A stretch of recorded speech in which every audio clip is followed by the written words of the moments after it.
So வணக்கம், தமிழ் உறவுகள் அனைவருக்கும் வணக்கம்.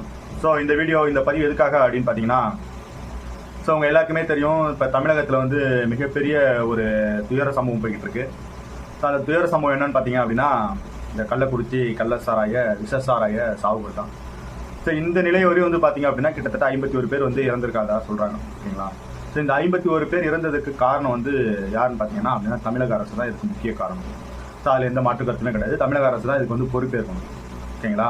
என்ன ரீசனுக்காக அவங்க பொறுப்பேற்கணும் அப்படின்னா, இவங்க அனைவருமே வந்து பார்த்தீங்க அப்படின்னா விஷசாராயம் குடிச்சு தான் இறந்துருக்காங்க.